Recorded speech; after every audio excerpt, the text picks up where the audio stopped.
My name is Mary. I have two sons that struggle with addiction. I attended the same church with Cindy for about 12 years. And my name is Cindy, and I have two sons that struggle with addiction as well.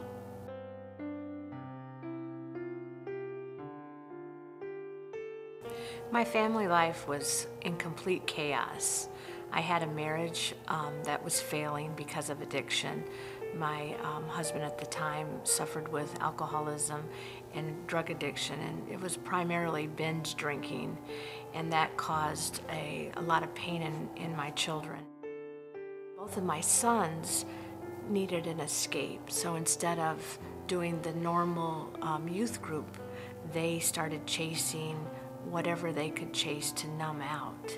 No one knew the secrets that were going on in my household. No one at church knew the secrets. I hid behind a smile and a wall of perfectionism. And to the outside world, it looked like my family was normal and we had everything all together. We thought that being involved in the church would shield our children from being able to or getting involved with the wrong people at school, getting involved with the wrong people in the neighborhoods. We thought it would give them some type of buffer. So we thought this was going to be a great path for us. And they did get involved in the youth group at the church as well. And we were so excited about that because it also helped them be able to form better relationships. When one of them showed signs of his addiction, we thought that it was everything except for him, that we blamed, our not paying attention to him. We blamed other things in his life. We blamed the youth group for not recognizing it, everything but him. And so we continued in our denial of him having those kind of problems until our youngest son started showing signs of addiction that we were no longer able to deny it.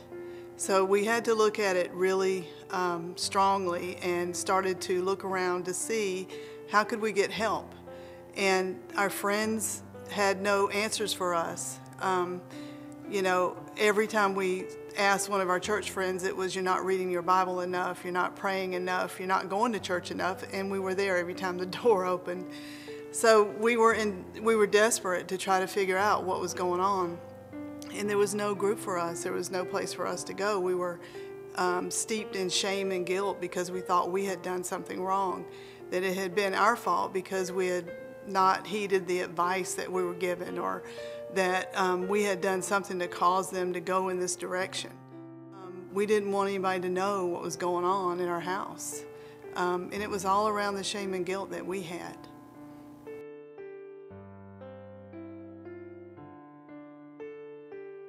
About 6 years ago, I walked into a Celebrate Recovery meeting, and as I sat there, I saw someone that looked familiar to me, and I thought, is that Cindy?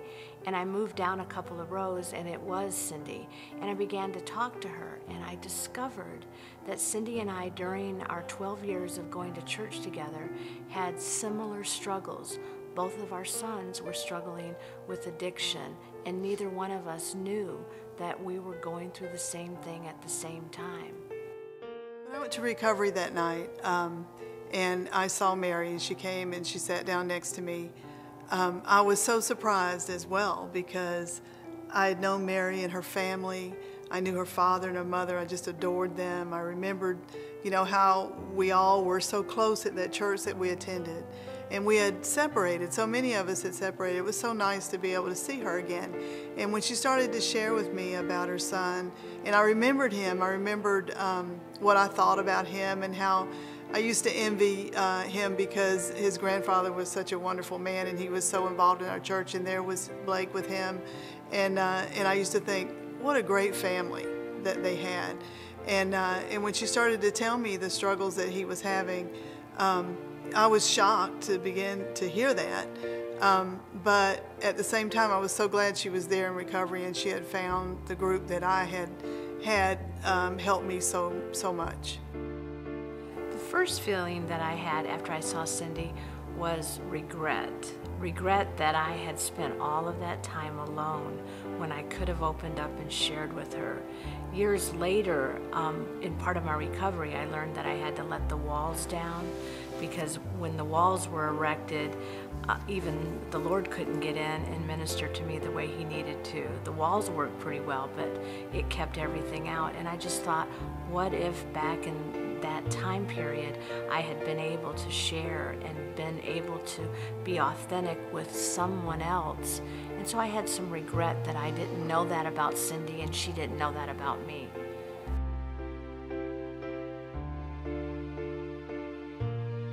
But I guess if I had one word to describe how my family is now, it's peace.